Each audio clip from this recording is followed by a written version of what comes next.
Okay, we're live. Ooh. What's the title of this class, Lincoln? The title of this class is Understanding, I believe, closing costs, title fees, and settlement statements. Okay. It may be a lot more than that, it may be a lot less than that, I'm not sure. It could be more than that. Also, thank you, Jake from State Farm, for attending, and Corey Lamson from Classic Title. They're going to be here to help us go through all this as well. Yeah. So, quick class basic stuff. We get a lot of questions on the regular from agents about basic closing costs, title fees, where's this money go, things of that nature. So that's the gist of what we'll go over today. The main thing I'm gonna go over is just the breakdown of closing costs. A lot of first-time home buyers, they have a tendency of underestimating closing costs. They don't have a good idea of where that money's going, and a lot of times they think that is their down payment as well, which is definitely not true. They'll have a huge shock when it comes time to close and they get their final cash to close number. It's a lot more than their down payment was supposed to be, and they don't understand that was different than the closing costs. So, And where that's always should be on the mortgage lenders, and they don't always educate them, so it always comes around on us if it goes bad. Like right. It's usually almost everything in real estate comes down to being the mortgage lender's fault generally.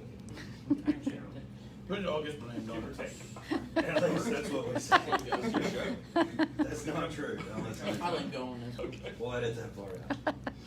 Anyways, closing costs. What do closing costs entail? Dustin, you've already talked. What's included in closing costs? What would be your, Title processing fees, your buy down rates for your mortgage loan. Yep. Buying points, Yes, that would be the word I was looking for. home appraisals, title searches, stuff like that. Yes. There's all kinds of junk included in it. Who pays the closing costs varies. A lot of times, buyers don't have a ton, especially first-time home buyers, won't have a ton of cash saved up, so they'll need some help on closing costs, and you can tie that into your contract. Ask the sellers to pay certain amounts, and on that same front, there's regulations for that as far as what the sellers can pay. What does that extend on, like? So it's different for different types of loans. For what the seller can pay. I've got a thing I can email you guys. I didn't print it out for everybody because I didn't print it out for everybody. We got one as well, Lincoln, if you want us to. Oh, do you have the breakdown as well? Typically, it depends on the type of loan, it's typically about 6% if you're talking about those seller concessions. Except for, which one is it that's only 4%? VA says it's 4%, but generally speaking, it depends on where you are and what's common. Okay. If 6 is common, I think there's situations where you can go to 6 Okay. in a VA, but it's listed as 4. On the conventional side, I've heard different things as far as concessions that the seller can pay based off of down payments. Is that correct? You're paying less than, I'll have to look, less than 10%, 3% is the max 3%. concession. If you put more than 10% down, the seller can do up to 6%. So I've got, and I'm not sure if this varies state by state, but what I came up with was, like I said, if you're putting down 10% or less for your down payment, the seller can only pay up to 3%. That's true. If you're putting down 10% to 25%, they can do up to 6%. And if you're putting down 25% or more, you should probably just buy cash. Or the seller can pay 9% at that point. But like Jake said, 6% is kind of the general number. Right? Is that what you said? That's correct. Yep. FHA loans, same way, they've got a 6% cap on that. VA, you already touched on that, blah, blah, blah. Closing costs, they vary greatly depending on the lenders and title companies. They've all got their own different charges, and they break everything down, so kind of be a case-by-case basis, but that's a good way to generalize it, I guess you could say.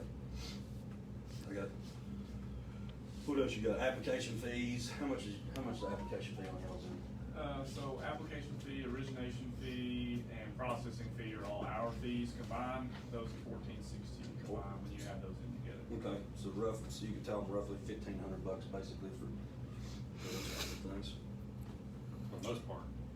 And then on the, That's actually kind of cheap. yeah, that's not For bad. some, I mean, for some. And then on Corey's end, on the title end, they've of course got, y'all do courier fees and stuff like that. For some, We do. you do, title search fees. Of course, he'll get into that here in a second. Escrow fees, blah, blah, blah.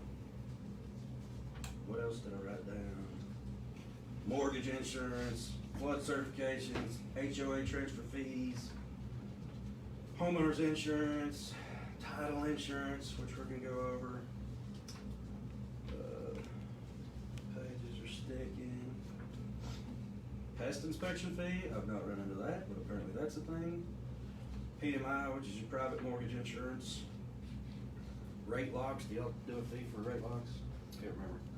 To extend, right? So if we lock it for 30 days, something happens, we gotta push back. But all, There's a all, fee to extend that. all those little things could be considered closing costs or prepaid fees, as they call them. Let's see. What about a, ALTA statement? Corey, you said you brought one of those, didn't you? I did, it's on the left side, back, second page, second staple. I brought both. I brought closing disclosure that the borrowers get, and then I brought an ALTA, which you all would get. So you're gonna see that more often on your side, but you're probably gonna get questions about the CD if I had to guess. More. Yeah, because. So I wanted to bring that so you could see it, just a one we had in the past. And then I've also brought a HUD statement for cash transactions. Sweet. So you got 3 different ones that you're gonna see. Why So don't you that's what. jump up here and help me go through these, Corey? Yeah, be over here. Yeah, if you don't care.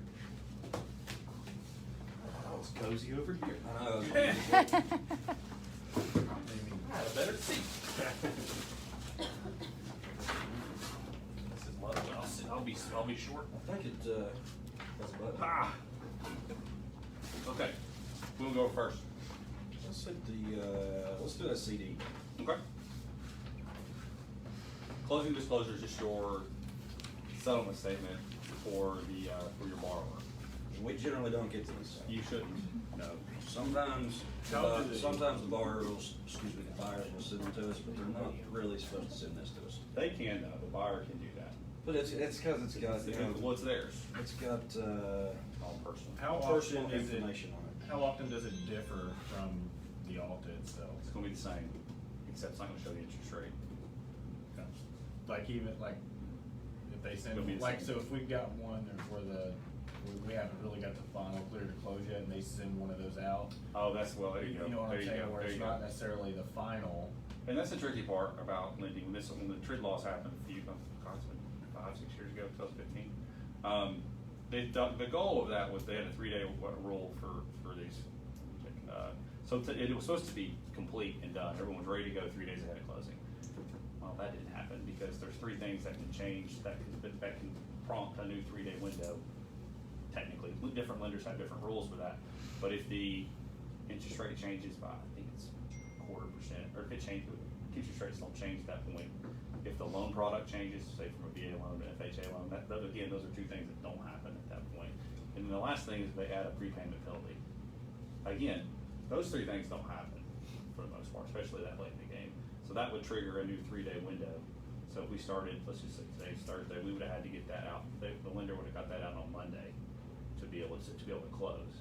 Now, those numbers aren't always accurate, and I don't like that, but it is what it is. It's got to be out to meet, and they're doing it. Most do their job to get those numbers out. So they will differ a little bit, unfortunately. Our stuff shouldn't, because we're going to have the same. I mean, our fees. Only thing that changed on our side is if the purchase price and loan amount change. It's just for title insurance purposes. Same for transfer taxes for when you record your documents. So our stuff's going to be the same. So I could probably send that out to you anyway. But there's some items that maybe like the last little window you can get in there. So when they get So when you get those questions, like, okay, is this my final number? What's my cash to closing bring at closing? The first one probably isn't gonna be right. And it's weird to say that, but it's probably not gonna be right. We're gonna wait till you're like, okay, you call me up and say, hey, we have a finalized CD. No, if we got closing tomorrow, maybe by now. That'd be good. I mean, that's where we're at. But if we get 24 hours ahead of time, that's great for us. That's what we like to look at. But sometimes it doesn't happen that way. It just depends on what's going on. So when does that 72-hour rule go into effect? Does it go into effect when they send it to the borrower? The borrower? Or Borrower's got to sign off on it before midnight to start the clock. For whatever that. So it's like those three things I just talked about that can't change. That's as long as those don't change, that they're good. Yeah, there's got to love the lenders that don't let you know about it until the day before closing. Yeah, I mean, but they're still reading their guidelines, and that's why we're having this conversation, to make sure we really understand what to talk about to your buyers and well, really to your sellers too, because sometimes we like to wait a lot of times to send out our ALTAs for you all to review until we get our final package. So that when we hear clear to close, it doesn't really mean a lot for us until we have a final CD from our lender, and also that we've got a closing package from our lender, is the way we look at it. So if I ever tell you that, if I don't have it, I don't have those two things yet. I may have them within minutes, but I don't have it yet because because anymore there's mailaways buyer side, seller side all the time. We want to make sure there's no documents in that form, in that package that the seller has to sign. We usually have a general idea of which ones are going to, but every once in a while we'll have a different lender and work with somebody new that has something that they want to sign. So we want to, especially on like a seller mail away, we want to make sure all the documents are pretty much ready on the seller side. We can send those out. We actually probably send it out a few days ahead of closing, to be honest, as long as we have a pretty concrete date we're going to close. But we like to wait closer to time to make sure we don't have to send anything twice, because no one likes that. And you start questioning what you're doing, is this correct? And fraud questions pop in your mind. So we like to keep it pretty simple and send it once. But technically we could send it a little bit earlier, but I don't like to it could be one piece of paper, it could be one signature in the closing package, but the seller has to sign it, got to send it right back out, and they got to get back to me. That's why we wait. And that's more courier fees. Well, not on an email, but yeah, if it needs to be original, yeah.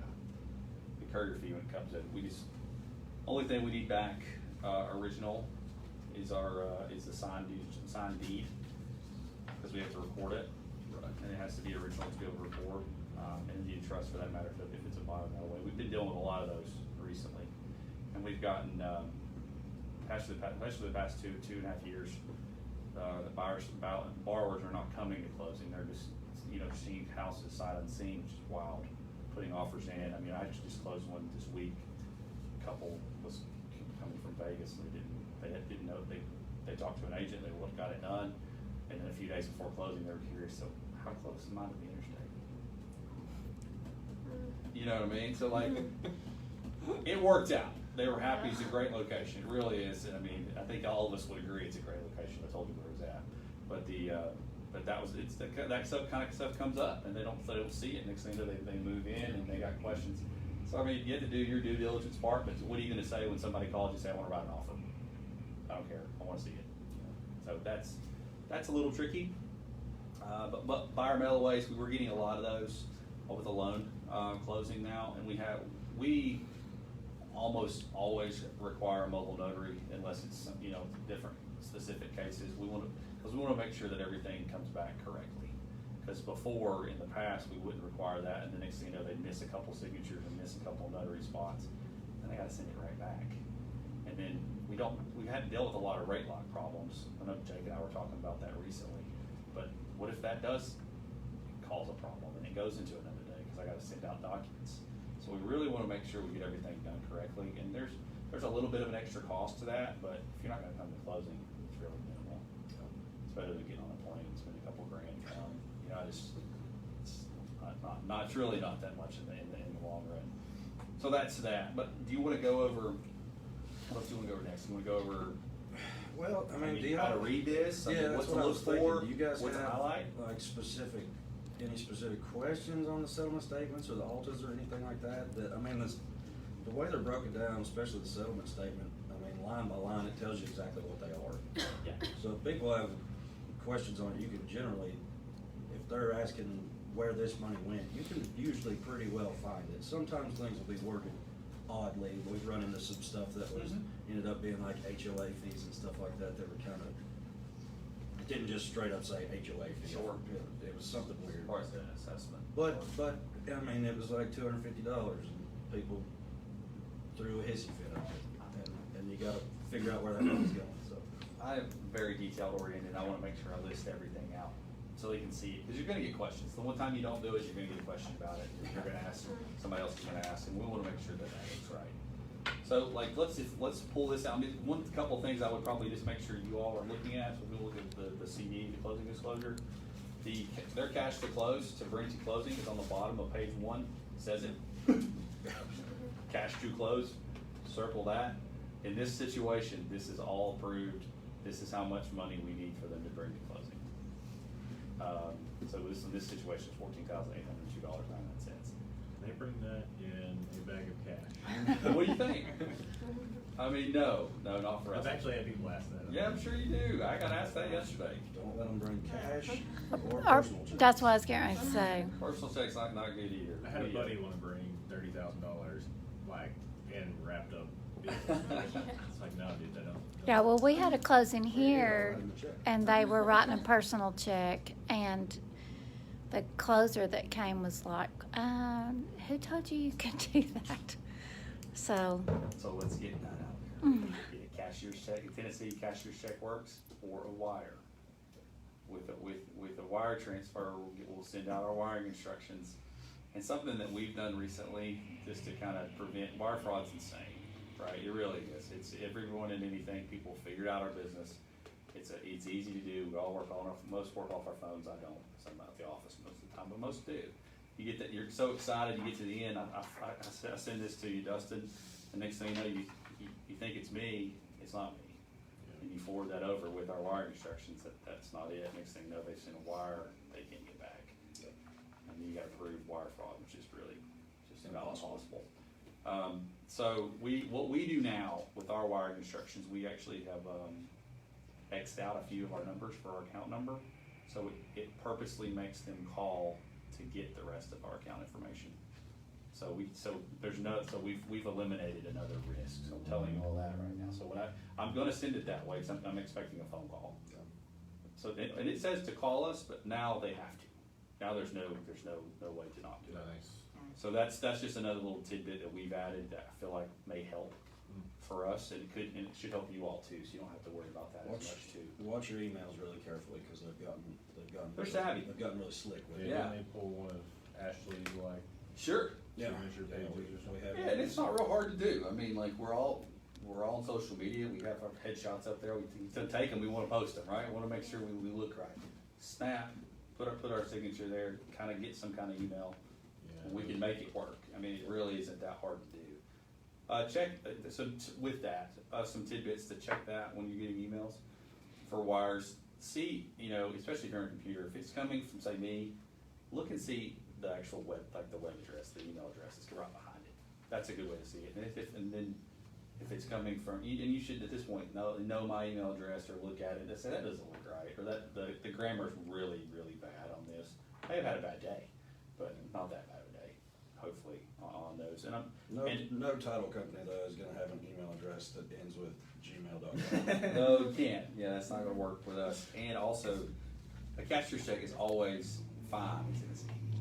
I'm never getting, a lot of them say, well, the ones I've seen recently, and examples in seminars, they say, well, we've got your funds. He said, cashier's check's not gonna work. We need to send us a wire. I'm also not gonna be available for the next couple hours, so just go ahead so no need to call me, because I'm not gonna be here to answer your questions. Go ahead and send it. I bet you that's They're Joey doing they're it. throwing it out like That sounds like a Joey thing. blaming Corona too. Yeah, you get all those They're things. like, we have to do wires now because we're not bringing checks into the office because of Corona. Gift cards. So that's sounds logical to people who don't know. yeah. So it's I got a so you can question. always do that. Yes. And it may not even, well, I'm sure, it's probably actually something I should probably already know, but I get the concept of it. Go ahead. But the escrow, like where it goes to like the insurances and stuff like that. Yeah. Who coordinates that? Lender. Lender? Okay. Right Jake there. does that Yeah, one. that's put into a separate account. Some people think that's just extra money coming to a lender, but Right. that goes into a separate account. We coordinate it, and then we pay that with those companies. So what happens if, say, like, you guys Mhm. forget to pay or something, and then we're like, we're paying escrow for taxes, man? Yeah, that's on us. But the way things are automated and how that comes in, as long as you're, you're making your payments, Right. it's not gonna be an issue. Gotcha. Cool. I figured. I just kind of wanted to know like how that got like coordinated between who. Yep, it's all through the lender's process. Sweet.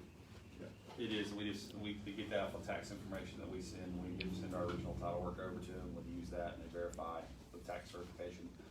And really, there's a lot of trust between each other, really, I mean. Of course, part of the loan process too, is that you have to submit your insurance sheet, your deck sheet, your deck Mhm. page, and so Yep. all that will be uploaded with your rate, so that we know how much you're paying. All that's going to be done ahead of time, right before your CD goes out. A lot of times when I notice that most of the ones that get escrowed are paid in December too, for some odd reason. It's in the middle of December to make sure they're paid. Because taxes, Washington County's out as of this week, and so is Johnson City. Actually, no, Jonesboro's out. I don't know if Johnson City got it yet. But so those are out. So this is a different time of year. It's easy to question some things, especially if you're working on a cash transaction. Well, most loans are escrowed, there's taxes are paid, they're not used to having to pay taxes in any sort of way. But now, so this is closing, what we're looking at now is in Washington County, we would actually have to collect taxes from the seller since they're out. They're out, they're payable. They're not late until March 1st, but they're out, we have to pay them, because that immediately is a lien against the property. So we'll get that, and it's gonna look a little different, and so the buyer's not gonna get a credit for taxes at closing like they normally would from like the 1st of January till now, because the taxes are out, it's actually flipped. They're actually gonna pay the seller from today to December 31st. It gets a little tricky, flips in your mind, as long as you can remember, hey, well, the person getting the credit got the credit because they don't live there anymore, or they didn't have the house then. As long as you can think that way, it's not gonna be that big a deal. But it does kind of raise some questions, and you all will get those questions. Why am I paying taxes right now? They're not due till February. They're not, yeah, that's right. They're late until March, so. But some city taxes are late as of the 1st of January. So those are tricky too, and they see a late fee, all those things can happen. But let me go back and see some things that I would queue on to see what they need. So page 2, the first like A and B are gonna be your lender costs. And I just pulled this one off, those are lender fees. Section C or B, it just depends on, some companies put them there. Anything that has related to title says title. It says title dash and then whatever that fee is. Don't know why that was a thing, it's just what they did a few years ago. And it's all in alphabetical order. Title insurance cost is usually the most expensive cost on that. It's based off of your loan amount and your purchase price. So in this situation, lender's title insurance based off of this. These are all state regulated rates, so there's no change. They're all the same. All underwriters are the same with that, or it should be close. So this one's based off $341,000. So that's the lender's title insurance, which would protect big dog down there. That doesn't do anything for your buyer or your borrower whatsoever. That is a charge that they make you pay to protect their loan. Lender's title? Lender's title does not protect the buyer whatsoever. Not the same as But I need it. your title. But they need it, and they should. I don't blame them, because Yeah. stuff happens, and it's a weird, tricky world. Yeah. And there's a lot of, I've said savvy before, but there's a lot of savvy, crazy people out there that want to get stuff done. On this example, most of the time they don't have any seller costs on this CD for the most part, but I threw them on there. Kind of general idea, they say, oh, what's the seller gonna charge? Well, they're very minimal fees, deed prep. If they have Gotcha. if they have a mortgage against their property, we charge to get that taken care of, and we overnight that the next day. A lot of them now are wanting wires, so wire and overnight's about the same charge, so we just keep everything the same for us. But you would never see that, that's on the back side. Right. So if you flip the page to the next call on E, this is your recording costs. Probably gonna get a question about that too. Why am I paying $1,800 and what is that fee? What's the transfer tax? There's a charge for recording your pages, your number of pages for your deed and your deed of trust. And then there's a transfer tax or tax stamp based off the purchase price and your loan amount. So those are your bigger numbers that you're gonna see closing. But, and are those required, are those optional? No, they're required. That's required. You have that, that goes straight to the government, we don't see a dime of that. And then that next part, it goes into your prepaids for your insurance, so whatever they're gonna collect or what, so that part you may have a question about, and make sure that's on there. This one's going to Erie in this example. And then there's your initial escrow payment at closing. And it gives you this too, which is really good. It tells you how much per month and how many months they're collecting at closing, which is great. And then the next big section is section H, commissions. So you want to make sure your commission's right. So that's where it's going to be on this form. So we have commission, and then we have, make sure those look good, and then we have a home warranty. If you have one ordered, make sure it's paid, and make sure it's on a settlement statement. Yeah, make sure it's on there. meant to be there. Like it's missed, it can burn fairly often, and then somebody's got to pay for it. And then the next part that we have, and that's also where owner's title insurance is, and in this situation, it's only $95. So if they argue with that, I don't know what to say. So that's your title insurance, correct? That protects the buyer at that point. That's owner's title insurance that protects up to the purchase price of the home, the value. Gotcha. And then it breaks all these things down, and it gives you all the numbers, so you can add it all up. So there shouldn't be a whole lot of issues there. Page 3 gives us your credits and debits. This we would go with, it's gonna let you know kind of a bottom line too. It's gonna be the same numbers that are gonna be on the first page. If you look on page 1 and the bottom of, it says cash to close, they're gonna match. This is where a seller credit would be. If they have a seller pay closing costs, I know it looks like they're starting to come back. Yeah, Is that, you think so? I didn't see those for a long time. They've had them forever, then they went away. So did inspections and so did everything else. It's like, okay, now they're back. So that's where that would be. Also, here recently, I saw that the buyer was paying the seller up to $2,000 in closing costs here recently. It's a new one. So I had to ask how you wanted to be shown, because most of the time the seller doesn't have $2,000 in closing I was costs. about to say, how did he gather $2,000 in closing costs? I don't really know. I don't know how that got. I guess they were trying to get an offer accepted. I don't know the answer to that question. But I would have found it on the purchase price and been done with it. Yeah. But that's just me. I don't know. Interesting. So the seller has title closing costs, but there are some commissions. I guess they could have paid from the commission. Okay, yeah. I don't know. There's not we haven't closed that one yet, so I'm curious to see where that one goes to, because it's a little bit up in the air. That was written I wonder differently. if it was. It's just new. Was it for sale by owner? Nope. No? Nope. 2 agents, and good ones too. Interesting. Just curious, and there, we'll get to, the finish line on that, but I'm not sure how it's gonna get there yet. So, and this also where you show taxes, or where the credit on the bottom here, it says unpaid by so this one, almost $1,200, the seller's giving the buyer credit at closing. So if they were not escrowing their taxes, when taxes for the buyer came out, the taxes come out, the buyer would pay for the entire tax bill, because the seller gave them their portion from January 1st, in this case till August 27th. You see that a lot in cash deals, and I'll show you that. But every once in a while you get one that doesn't get escrowed.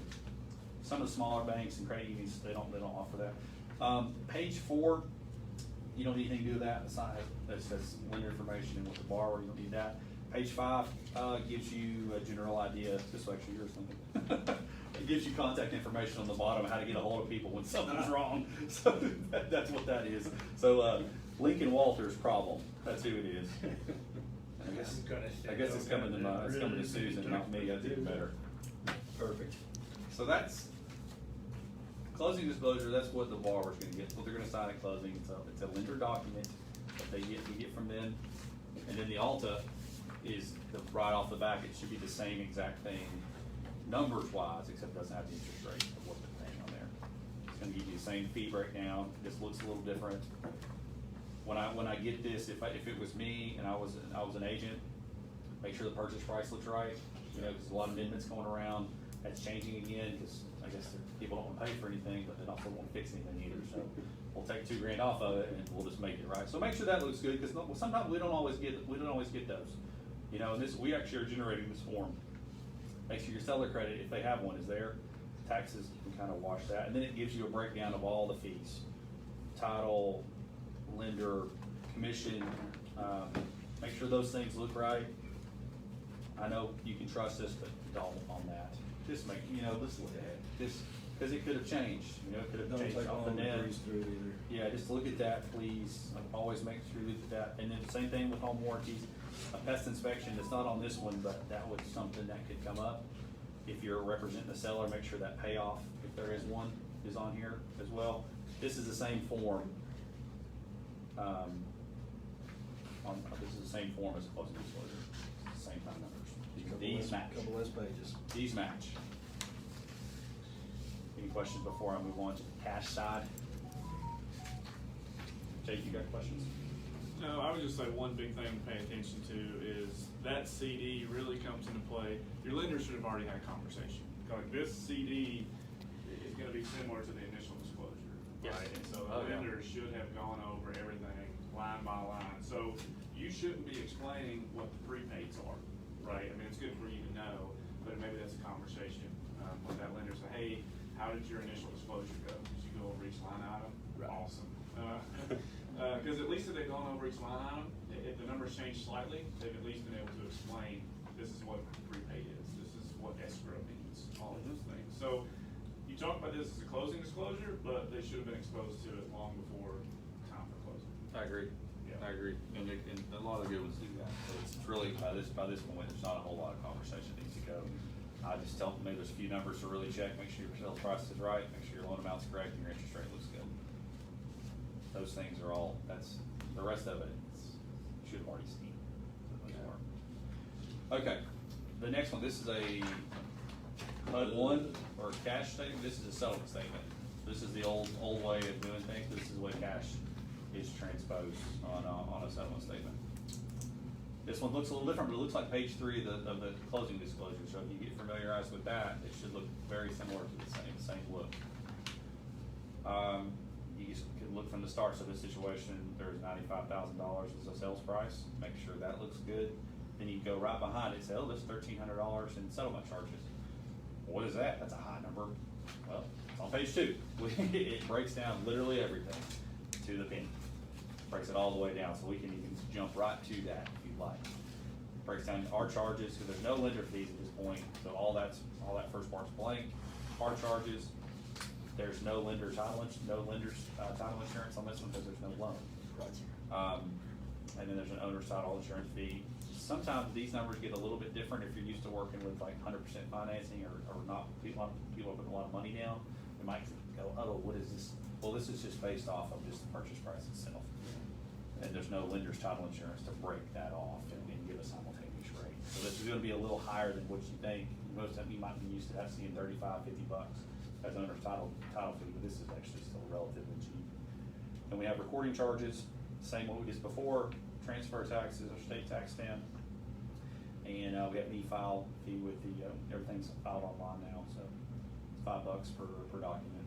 So and this is only $5 on this one. And it brings your breakdown here. Same thing on the other side with the seller for their fees. And then if you let's see. And then, so your commission will be on page 2, on the top of page 2.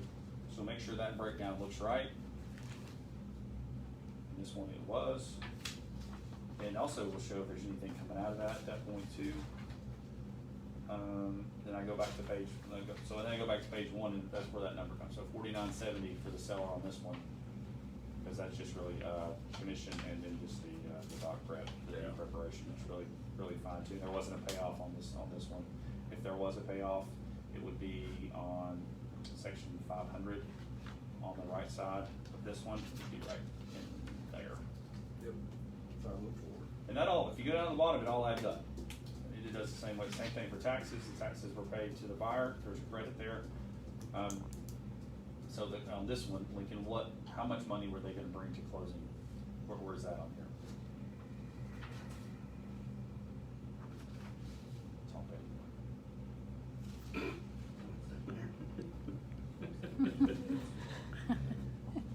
95 grand.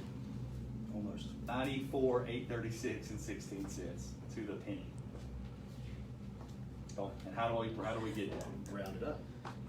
Can you bring a personal check to closing? Why not? This has to be a treasury check roll. You know why? Nobody knows what's in your account. You can cancel a personal check, it's not certified funds. you can write me a check right now for this amount of money, and then you can go over to your bank and cancel it, and I would be screwed. Because at that point, I would have dispersed money out too, that wasn't good funds. What if we promise and cross our heart? Well, you know, I've had that question before. Can I promise and see this and that? And I'm like, no, I can't do it. We technically could, I guess, take it, but we'd have to wait almost a month to get first. And there ain't nobody on this earth that wants to do that. Because you're just waiting on the funds to be good. Yeah. So just sit there and ask an RS account. Just a bunch of hours. That's what people like. They're like, yeah, we closed September 7th. We fund now? I'll leave my Yeah, watch sure, here. 31 days, that's good. Yeah. This is a G-Shock. Hold on to it for me. So that's, settlement statements are very straightforward. I mean, just there's a few hot points just to make sure you're looking at, and I don't, we always go over them. We don't, even the people that have done it 1,000 times, it feels like I still want to look over them. Look at it, especially with those emails. We like to make sure that we get those ALTA statements or this settlement statement out to you as soon as we can, as soon as we have. Cash is a little different because we may get that even earlier than before, or if it's a lot of cash closings are trying to close quickly for the most part. So we may get those, I'll try to get those out as soon as I can. There's not much, if you sent me a contract to close, I could get pretty close on what fees would be right then and there. Probably just ask me, hey, what are these fees gonna be? Because there's not any other fees coming in that I'm gonna know. That's gonna change those things. So you can get those pretty quickly. If you ever have one too, I don't know how things are gonna be shifting, but it's like, I'm hearing about different closing costs and what the seller's gonna be, buyer paying seller closing costs. A little strange. But, ask me. I don't care to send those numbers out to you. And just to get a good idea, hey, what's a $100,000 cash closing gonna look like for my buyer? Can I swing it, or can I add a little, can I bump my offer up a little more? Cause I got those funds to do. It may be an advantage. You may get to offer a little more than you thought, and you don't have to worry about. You could go up to 107, and you thought closing, because if you're used to getting on a loan closing, those closing costs are a lot higher than they are with cash. It's not as much work on cash still either. There's still a title search. We're still doing the right things to make sure that we got the title clear, and we've done everything on that side. But there's not any loan charges. There's no origination fees. We're not escrowing anything. We're not collecting insurance up front. Those things are done on the other side. So we don't have those costs for a cash closing, and it's just not as much. We don't charge as much because it's not as much work. You hope not. Hopefully they go clean, but sometimes title work is what it is. It comes back good, it comes out bad, it comes back horrible. Things are getting sold before they should. People die yesterday and it's on the market tomorrow. It's tricky. It really is. And I hate telling people they can't close within a certain amount of time, but you can't. But they know the market is as good as it's ever been. The prices are really high now, so they want to get it out there. They don't care if they have to wait for their money. And I don't really blame them at that point, to be honest. Especially if it's inherited and you're not looking for anything out of it. Well, if we can get $15,000 up over right now than we could a few years ago, let's just go ahead and put it on the market. It sits in escrow for a year. It don't bother any of us. We weren't looking for it anyway. It's going to be a nice little Christmas gift next year, I guess. That's the way some of them look at it. So I also left this what title insurance is and how does it work. If you're going to get questions about those, just keep this with you and hand it to them, or have it in an email and just send it to them with some. So this, and it's just pretty right to the point of what it protects. It's a financial loss related to the title of your property. And it gives you some examples. It's not homeowners insurance, but It's cheap for what it is. it is overall, yeah. And you hope nothing happens. And a lot of times we don't want it to happen because we're doing everything we can to make sure that there's no problems. But if Granddad had a child no one knew about, and we didn't grab her to sign the stuff, the property's really not the new buyers. There was something we missed, and it wasn't on purpose. So those things happen.